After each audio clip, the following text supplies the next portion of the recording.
do you do in scary situations? Today I went to church. I was a little late going in the auditorium. So there was limited seating, and where I chose to sit was actually on the top uppermost row.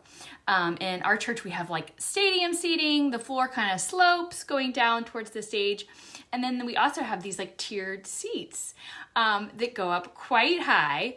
And nobody was on the back row. Well, actually, no, there was a couple people on the very back row, but it's the very, very back row.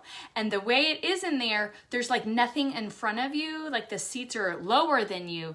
So I was wearing these shoes, yes, kind of intense, so which are quite high, and I'm sitting on the top row, and I am reminded how I basically have a fear of heights, and I get kind of vertigo, and or feel like I'm falling in situations where I'm up high.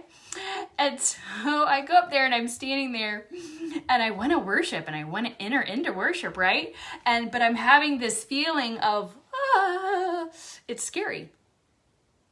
I feel like I'm going to fall. And where I was, I actually could have tumbled down the stairs. I could have taken a header and just fallen down the stairs, because when you get this kind of vertigo feeling, you feel like you're going to fall, and you actually can fall because you're trying to move around to catch yourself. But the worship had started, the music had started, and that's like my favorite part. I love worship. I love experiencing worship. So I don't want to miss a minute of it trying to wander around and find a new seat or anything. And so I make the decision, I'll just sit down. I'll just sit through worship. Nobody else is sitting, everybody else is standing. And in my church, they asked you to kind of sit and stand and sit and stand. And I was like, I'll just sit. I will choose to not be afraid of like other people are like, why is she sitting? What's wrong with her? Did she not hear them say to stand? She should stand. Because we do it, like we follow along with everybody else all the time for silly reasons, right? It shouldn't be hard to sit when I need to sit. I mean, I'm sure there's other people in the service that have trouble just standing, or have infirmities or bad knees or, bad back, or sit. I mean, why should I be worried about what other people are thinking about in church? That's silly, right? I should just sit. That's the safer choice for me. Instead of tumbling down the stairs, just sit down. And who cares what anybody else thinks, right? No brainer. So I sat. And what I also thought about was I chose this location to do this live because there's my beloved cactus right there. And so if I'm not careful, I can actually back into my cactus. And my cactus will hurt me. It's got tons of little spines on it that will stick into my skin, and they're kind of barbed, so they stick in and then stay in.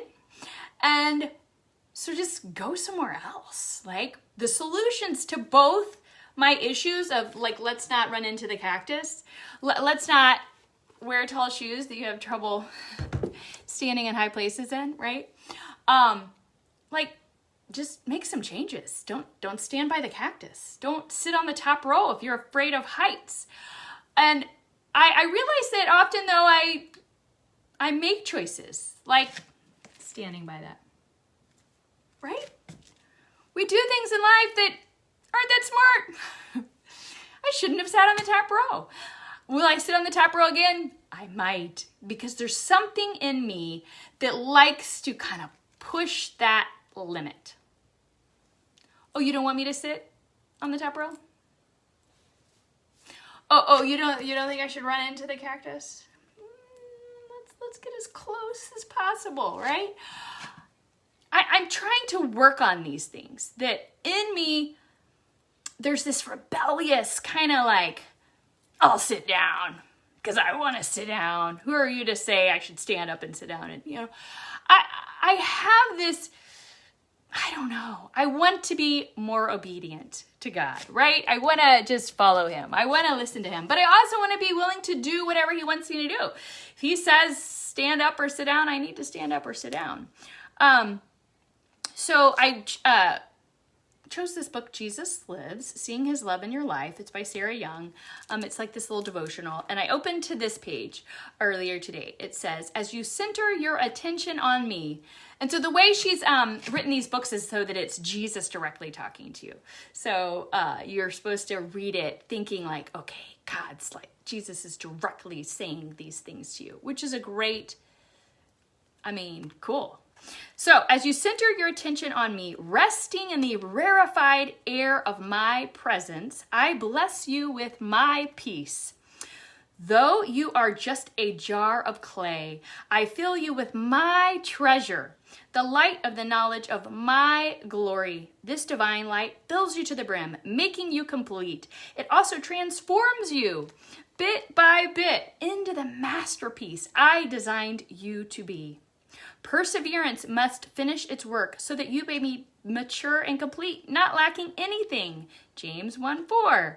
He fulfills the desires of those who fear him. He hears their cry and saves them. Psalm 145:19. Come near to God, and he will come near to you.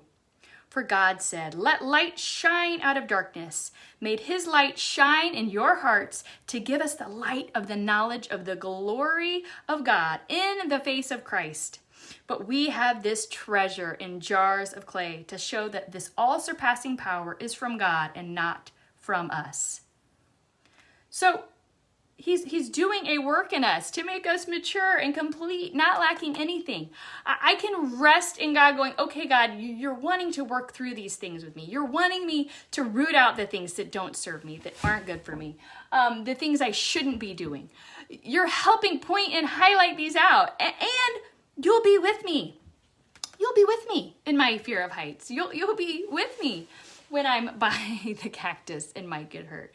And I can rest in the peace of knowing that God is with me, that he's with me in the hard things, and he's with me even in my dumb choices, and that he can help me and save me even in them. And sometimes when we're in those hard spots, God just wants us to come near to him, and he will come near to you. You know, you got to look for him in the hard spots, and he'll come near to you, and that there's something good comes out of the hard thing, right?